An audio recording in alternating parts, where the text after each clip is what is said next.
महाकाल्यै नमः। जय जगन्नाथ दर्शक बंधु मोर अगणित समस्त दर्शक दर्शिका मोर व्यूअर्स समस्त आंतरिकतार सहित भल पाउथुबा मोर समस्त बंधु मानकु नववर्षर हार्दिक अभिनंदन आंतरिक शुभेच्छा। दर्शक बंधु आमे गोटे पर गोटे प्रत्येक राशि मासिक राशिफल और वार्षिक राशिफल आम देखि सारी। आज सबुठु बड़ खुशीर दिन जहाँकि आपणकर राशि मासिक राशिफल बाबद आम जान। दर्शक बंधु आपणकर राशि होछि आज राशि जहाँकि तुला राशि। तुला राशि व्यक्ति विशेषकर स्वरूप किभली एवं तांको संबंधित समस्त तथ्य प्रायतः आलोचना करा जाय अछि। आपनकर डिस्क्रिप्शन बॉक्स रे तार लिंक अछि। वार्षिक राशिफल 2025 रे कोन घटिबो आपनक सहित प्रत्येक मासर संपूर्ण एनालिसिस आपनकर बोर्ड माध्यम रे बुझे दिया। दर्शक बंधु आपण चाहिले से विजिट करिक देखि परिबे मोर चैनल को एवं आउ एक विवरणी सेतिर मध्ये रहिछि जहाँकि आपनकर सूचना रहिछि एवं प्रतिकार मध्ये सेतिर आपनकर पाइबे। प्रतिकार संपूर्ण विधिबद्ध भाव रे प्रतिकार जाकि वैदिक रीति दर्शक बंधु करा जायछि। आसंतु आज जानिबा आपनकर जनवरी मासर संपूर्ण मासिक एवं दैनिक राशिफल 1 तारिख ठारू 31 तारिख पर्यंत कौन घटिबो आपनक सहित संपूर्ण मीमांसा सहित आज आपण मानक सहित संपूर्ण विश्लेषण आपनकर करा जिवो। आपण शिक्षा क्षेत्र को नै प्रेम प्रणय को नै आपनकर संतान संतति को नै चाकरी को नै कर्म क्षेत्र को नै आपनकर आय व्यय समस्त व्यवसायिक ज्ञान कौशल को नै आज रो वीडियो आपण मानक पई शेष पर्यंत संपूर्ण देखियो। दर्शक बंधु अति चमत्कार रहस्यमय आपनक गुप्त तथ्य रहिछि आज रो वीडियो रे। आसंतु दर्शक बंधु देरी न करी जानिबा कौन रही भविष्यवाणी आपनकर जनवरी मासरे आपनकर तुला राशि को नै। दर्शक बंधु तुला राशि अधिपति होचंती शुक्र। शुक्र होचंती लग्जरी कारक ग्रह विलास व्यसनपूर्ण प्लैनेट होचंती शुक्र। शुक्र समस्त सुखर कारक ग्रह समस्त फाइनेंशियल फ्रीडम को प्रदान करिथिवार कारक ग्रह होचंती शुक्र। शुक्र दे जदि आपनक कुंडली रे उच्चस्थ होई अछंती शुभ ग्रह दृष्टि रे अछंती केंद्र त्रिकोण भाव रे जदि थांती निश्चित भाव रे आपनको चमत्कार रिजल्ट देबे। दर्शक बंधु आपनकर भाग्य आकाश छुआ हेबो आपनको केई छुई परिबे नाही अर्थात आपनकर भाग्य चमकीबो। दर्शक बंधु एवं शुक्रंकर प्रभाव रे नैसर्गिक शुभ ग्रह जहा कि बेनिफिक प्लैनेट ऑफ यूनिवर्स से आपनकर राशि रे अधिपति थिबारु आपण सबले लग्जरी लाइफ मेंटेन करिवे। आपनक सहित कोनोसी प्रकार रो दारिद्रता आपन स्पर्श करिवो नाही जदि कुंडली रे योगकार के शुक्र तांती। ताले जानिबा जनवरी मासरे कोन रहिछि भविष्यवाणी। दर्शक बंधु आपनक राशि रो अधिपति होचंती शुक्रदेव। शुक्रदेव वर्तमान पंचम स्थान रे अछंती। दर्शक बंधु कहि रखिया पे चाहिए पंचम स्थान डाला संतान रो स्थान। पंचम स्थान होची विद्यार स्थान एवं पंचम स्थान होची आपनकर प्रेम प्रणय रो स्थान। संतान स्थान और विद्यार स्थान होची आपनकर पंचम स्थान। पंचम स्थान रे आपनकर निजे प्रेम प्रणय रो कारक ग्रह शुक्रदेव जेहेतु आपण पंचम रे अछंती आपनकर प्रेम जनित समस्या जहा पूर्वरु थिला ताई जनवरी मासरे सॉर्ट आउट होबा को जाउछि। नुवा प्रेम प्रणय रे आपनकर रिलेशनशिप रे रहबा को चाहउछंती दीर्घ दिन रे आपण अनेक चेष्टा करिसंती सफल हे पिनांती निश्चित सफल हेबे। दर्शक बंधु आपनकर जनवरी मासटा आपण पई प्रेम प्रणय पई आपण पई लकी साबित हो। दर्शक बंधु यह मध्य संतान प्लान जो माने को चाहउछंती चाइल्ड प्लान करिवा पई से माने मध्य ए मासरे करि परिबे एवं विद्यार्थी मानक पई स्पेशली से माने पाठ पढ़ा प्रति सचेतन हे जिवे। पाठ पढ़ा रे आगे बे प्रगति रहिबो डेवलपमेंट करिवे स्टडी ओरिएंटेड हेबे एम प्रति एंग्जियसनेस भाव तांकर आसीबो आग्रही रहिबे जे किबळी भाव रे तांकर एम अर्थात लक्ष्य को पूर्ण करिवा उद्देश्य रे ए मासटी आपन संपूर्ण सहयोग करिवो जेहेतु शुक्र आपनकर पंचम स्थान रे अछंती। दर्शक बंधु एवं पंचम रे शनि थिबारु टिके विलंब करै पारे प्रत्येकटी काम किंतु सफलता निश्चित करेबे।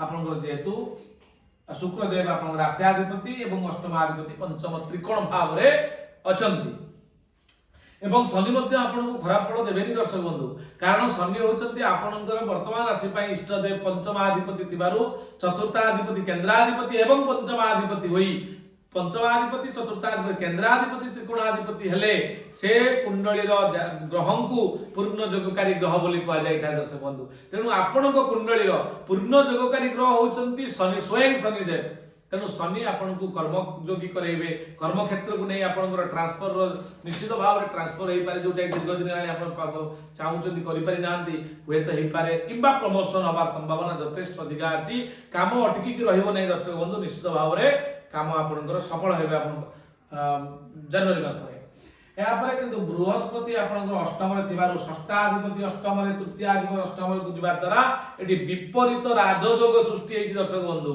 यह मध्य आपण पई क्षति दब नाही किंतु जेतु अष्टम रे बृहस्पति अछंती अष्टम बृहस्पति आपनकर चर्बी जातीय रोग पेट रोग लिवर प्रॉब्लम आपनकर कोनसी ना कोनसी आपनकर हेल्थ इश्यूज देखा दब जनवरी मास रे सतर्कता विशेष अवलंबन करिवे एवं दशम रे निचस्थ मंगल थिबारु कर्म क्षेत्र को नहीं जो माने कर्म क्षेत्र नियुक्ति हे जाइचंती कर्म क्षेत्र को नहीं आपनक क्षेत्र रे समस्या देखा दब दर्शक बंधु आपनकर जो उच्च पदस्थ कर्मचारी निम्न पदस्थ कर्मचारी सहित आपण स्वतंत्रता अवलंबन करिवे जुक्ति तर्क रु बंचिवे वर्तिवे दर्शक बंधु नहले आपण पई संपूर्ण विपद रहिछि काहे कि ना आपनकर राशि रो दशम भाव रे निचस्थ मंगलंकर प्रभाव जनवरी मास पई आदौ भल नुहे दर्शक बंधु या सहित राहु आपनकर षष्ठ स्थान रे रहिचंती जेहेतु तुला राशि पई राहु होचंती कारक ग्रह एवं नेगेटिव प्लैनेट नेगेटिव हाउस रे रहिले पॉजिटिव रिजल्ट देतांती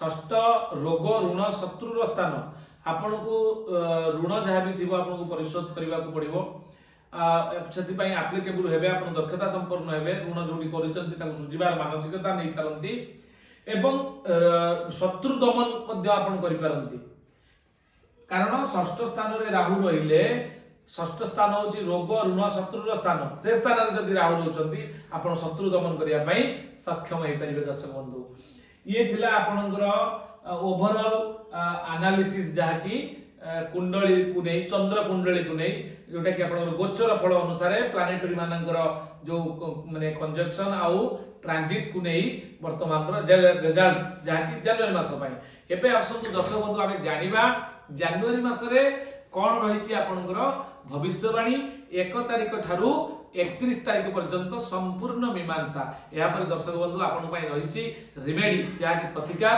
शेष पर्यंत देखुतांतु प्रतिकार मध्ये आपन को संपूर्ण वैदिक रीति रे आज आपन ए वीडियो रे गोटिए वीडियो रे आपन पाई परिबे दर्शक बंधु ए मासटी आपन निश्चित फल भोग आपन करि पारंती आर्थिक स्थिति आपन भल रहइबो चाकरी क्षेत्र रे आपन पदच्युत संभावना रहउची तनु यथेष्ट सतर्कता अवलंबन करेंगे मंगल जेहेतु किछ समय पूर्व आपन कहली मंगल निचस्थ थिबारु के प्रॉब्लम देखा दे पारे कर्म क्षेत्र को नहीं व्यवसाय रे किंतु आपन जदि करथांती अग्रगति आपन करिवे विद्यार्थी माने पाठ पढ़ा प्रति सचेतन भाव प्रकाश करिवे स्टडी ओरिएंटेड हेबे ए मास रे दर्शक बंधु जदि 1 रु 31 तारिख देखिबा 1 तारिख दिन आपनकर देह कष्ट 2 तारिख दिन वाद विवाद 3 तारिख दिन प्रीति हानि 4 तारिख दिन आपन कोनोसी परामर्श कागज ग्रहण करि पारंती 5 तारिख दिन आपनकर जस हानि हबार संजोग रहिछि 6 तारिख दिन नीरव द्रष्टा आपन साइलेंट रहि पारंती कोनोसी काम प्रति बा कोनोसी इवेंट रे बा कोनोसी जुक्ति तर्क रु साइलेंट रहबाटा आपन पई भलो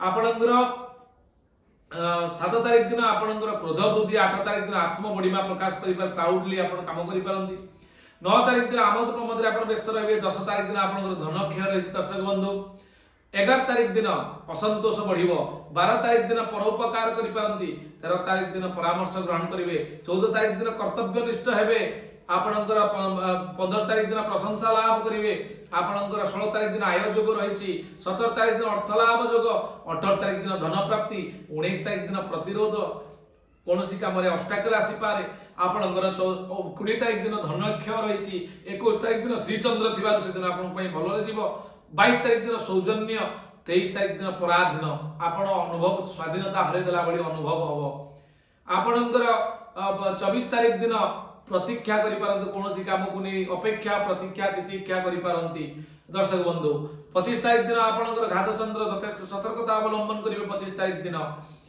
26 तारिख दिन देह कष्ट 27 तारिख दिन वाद विवाद रे व्यस्त रहि परंती 28 तारिख दिन आपणकर प्रीति हानि योग रहउची 29 तारिख दिन आपण आलोचना समालोचना पर्यालोचना करि पारंती कोनोसी काम को नै कोनोसी घटना को नै 30 तारिख दिन आपण नीरव द्रष्टा 31 तारिख दिन आपनकर क्रोध बुद्धि होबार संभावना ଯଥେଷ୍ଟ ଅଛି ଦର୍ଶକ ବନ୍ଧୁ। ଇଏ ତ ଥିଲା 1 ତାରିଖରୁ 31 ତାରିଖ ପର୍ଯ୍ୟନ୍ତ ସମ୍ପୂର୍ଣ୍ଣ ଦୈନିକ ଦିନର ସମ୍ୟକ ଜଷ୍ଟ ଅଳ୍ପ କିଛି ମାତ୍ରାରେ ଆପଣଙ୍କୁ ସୂଚନା। ଦର୍ଶକ ବନ୍ଧୁ ଯଦି ଆପଣଙ୍କର କୁଣ୍ଡଳୀ ଆପଣ ଆମ ଦ୍ୱାରା ପ୍ରେଡିକ୍ସନ କରିବା ପାଇଁ ଚାହାନ୍ତି ତାହେଲେ ସ୍କ୍ରିନରେ ଦିଆଯାଇଥିବା ନମ୍ବର ସହିତ ଆପଣ ଯୋଗାଯୋଗ କରିପାରିବେ। ଆପଣଙ୍କୁ ୱିଦିନ୍ 1 or 2 days ଭିତରେ ଆପଣଙ୍କର ଜାତକର ସମ୍ପୂର୍ଣ୍ଣ ଆନାଲିସିସ୍ କରାଯାଇ ଆପଣଙ୍କୁ WhatsApp ମାଧ୍ୟମରେ ପଠାଇ ଦିଆଯିବ। ସେଥିପାଇଁ ଯାହା ବି ଆପଣଙ୍କର ପାରିଶ୍ରମିକ ରହିଛି ଆପଣଙ୍କୁ ସେଥିରେ ଫିଲ୍ଅପ୍ କରିବାକୁ ପଡ଼ିବ। ଯେହେତୁ ଆମେ ପ୍ରୋଫେସନାଲରେ ଅଛନ୍ତି ଅଳ୍ପ କିଛି ଆପଣଙ୍କୁ ଖର୍ଚ୍ଚ ଦେଇ ଆପଣଙ୍କର ସମ୍ପୂର୍ଣ୍ଣ ଭବିଷ୍ୟବାଣୀ ବ୍ୟକ୍ତିଗତ ଭାବରେ ଇଏ ତ ଥିଲା ଓଭରଅଲ୍ ସମସ୍ତଙ୍କ ପାଇଁ ଯେତେ ତୁଳା ରାଶିର ବ୍ୟକ୍ତି ଅଛନ୍ତି, କିନ୍ତୁ ଇଣ୍ଡିଭିଜୁଆଲ ପ୍ରେଡିକ୍ସନ ଯଦି ଆପଣ ବ୍ୟକ୍ତିଗତ କୁଣ୍ଡଳୀ ବିଶ୍ଳେଷଣ କରିବା ପାଇଁ ଦର୍ଶକ ବନ୍ଧୁ ଚାହାନ୍ତି ତାହେଲେ ଆମ ସହିତ ଯୋଗାଯୋଗ କରିପାରିବେ। ଆଉ ଏକ ସୂଚନା ଦବା ପୂର୍ବରୁ ଆପଣଙ୍କୁ କହି ରଖିବି ଯେ ପ୍ରତିକାର ଆପ୍ରେ ଅଛି ଆପଣ ଦର୍ଶକ ବନ୍ଧୁ ବହୁତ ଶୀଘ୍ର ଆମେ ପ୍ରତିକାର ପାର୍ଟକୁ ଯିବା। ରିମେଡି କଣ ରହିଛି ତୁଳା ରାଶି ପାଇଁ ତା ପୂର୍ବରୁ ଛୋଟିଆ ସୂଚନାଟିଏ। ଦର୍ଶକ ବନ୍ଧୁ ଆପଣ ଯଦି ବାସ୍ତୁ ରିଡିଂ କରିବା ପାଇଁ ଚାହାନ୍ତି, ବାସ୍ତୁ ଆମ ଦ୍ୱାରା କରିବା ପାଇଁ ଚାହାନ୍ତି ଦର୍ଶକ ବନ୍ଧୁ, ତାହେଲେ ନିଶ୍ଚିତ ଭାବରେ ଆପଣଙ୍କୁ ଆମେ ସହଯୋଗ କରିବୁ। ସେ ଜାଗା ଉପରକୁ ଯିବୁ। ଓରା ସ୍କାନର, ମ୍ୟାଗ୍ନେଟିକ୍ କମ୍ପାସ, ଆପଣଙ୍କର ଯୋଉ ରହିଛି ବାସ୍ତୁ ଚକ୍ର ରହିଛି, ଓରା ସ୍କାନରକୁ ନେଇ ମ୍ୟାଗ୍ନେଟିକ୍ କମ୍ପାସକୁ ନେଇ ଆପଣଙ୍କ ସମସ୍ତ ଘରକୁ ସର୍ଚିଂ କରାଯିବ। ମ୍ୟାଗ୍ନେଟିକ୍ କମ୍ପାସ ମାଧ୍ୟମରେ ଆପଣଙ୍କର ଦିଗ ନିର୍ଣ୍ଣୟ କରାଯାଇ 0 ଡିଗ୍ରୀ ନର୍ଥକୁ ନେଇ ଆମେ ସମ୍ପୂର୍ଣ୍ଣ 16ଟା ଜୋନକୁ ଗ୍ରିଡିଂ କରି ଆପଣଙ୍କୁ ପଜିଟିଭ ରେଜଲ୍ଟ ଦେଇକି ଆସିବୁ ଦର୍ଶକ ବନ୍ଧୁ। ଯଦି ଆପଣଙ୍କର କୌଣସି ନୂତନ ପୁରାତନ ଗୃହ, ବାସ୍ତୁ, ହୋଟେଲ, ଫ୍ୟାକ୍ଟ୍ରି, ଇଣ୍ଡଷ୍ଟ୍ରି, କୌଣସି ପ୍ରକାରର ଆପଣଙ୍କର କମ୍ପାନୀ, କୌଣସି ପ୍ରକାର ବ୍ୟବସାୟ ଆପଣ କରିଛନ୍ତି ଚାଲୁନାହିଁ, ବଡ଼ ଇନଭେଷ୍ଟମେଣ୍ଟ କରିଛନ୍ତି ଲସ୍ରେ ଚାଲୁଛି, ତାହେଲେ ଚିନ୍ତା କରନ୍ତୁନି ଦର୍ଶକ ବନ୍ଧୁ, ଥରୁଟିଏ ଆପଣ ଆମ ସହିତ ଯୋଗାଯୋଗ କରି ସେ ଜାଗା ଉପରକୁ ଆମକୁ ଭିଜିଟ୍ କରିବାର ସୁଯୋଗ ଦିଅନ୍ତୁ। ଦେଖିବେ ନିଶ୍ଚିତ ଭାବରେ ଧୀରେ ଧୀରେ ଆପଣଙ୍କର ସେ ଜାଗାରେ ପଜିଟିଭ ଏନର୍ଜି ଫିଲ୍ ହେବ ଏବଂ ଆପଣଙ୍କର ଇନଭେଷ୍ଟମେଣ୍ଟର ନିଶ୍ଚିତ ଭାବରେ ସଫଳତା ଆପଣ ପାଇବେ। ଏବେ ଆସନ୍ତୁ ଦର୍ଶକ ବନ୍ଧୁ ଯିବା ପ୍ରତିକାର ପାର୍ଟକୁ। ଦର୍ଶକ ବନ୍ଧୁ ଆପଣଙ୍କର ତୁଳା ରାଶିର ଅଧିପତି ହେଉଛନ୍ତି ଶୁକ୍ର। ଆପଣ ପ୍ରତ୍ୟେକ ଶୁକ୍ରବାର ଦିନ ଆପଣ କିଛି ପେସ୍ତା ବାଦାମ ଆପଣଙ୍କର ଫ୍ରେଣ୍ଡ ସର୍କଲ ମାନଙ୍କୁ ଦିଅନ୍ତୁ। ଆପଣଙ୍କର ଗୋଟେ ଧଳା ଗଛଟିଏ କୁଣ୍ଡରେ ଲଗାଇ ଆପଣଙ୍କ ଘର ବାଲକୁନିରେ କିମ୍ବା ପାଖରେ ଯୋଉଠି ଖରା ଟିକେ ପଡୁଥିବ ସେ ଜାଗାରେ ଲଗାନ୍ତୁ ଏବଂ ପ୍ରତ୍ୟେକ ଦିନ ତାର ଯତ୍ନ ନିଅନ୍ତୁ ଧଳା ଫୁଲ ଫୁଟିବା ପର୍ଯ୍ୟନ୍ତ। ଯୋଉଦିନ ଆପଣ ଧଳା ଫୁଲଟିଏ ଫୁଟିବ ସେ ଫୁଲକୁ ନେଇ ମହାଦେବଙ୍କ ଉପରେ ଦେଇ ପୂଜା ଟିକେ କରନ୍ତୁ। ଦେଖିବେ ଏ ମାସଟି ଆପଣଙ୍କର ଅତ୍ୟନ୍ତ ଚମତ୍କାର ରେଜଲ୍ଟ ଦେବ। ଏବଂ ଯଦି ଆପଣ ଶୁକ୍ରଙ୍କର ବୀଜମନ୍ତ୍ର ବି ଜପ କରିପାରୁଛନ୍ତି ନିଶ୍ଚିତ ଭାବରେ ଆପଣଙ୍କର ମାସଟି ଭଲରେ ଯିବ। ଦର୍ଶକ ବନ୍ଧୁ ଆଜି ପାଇଁ ଏତିକି, ବିଦାୟ ଦିଅନ୍ତୁ। ପୁଣି ଦେଖା ହବ ଆଉ ଏକ ନୂତନ ଭିଡିଓରେ ବିଛା ରାଶିକୁ ନେଇ। ଜୟ ଜଗନ୍ନାଥ। ଓಂ କ୍ରିଂ ମହାକାଲି ନମଃ।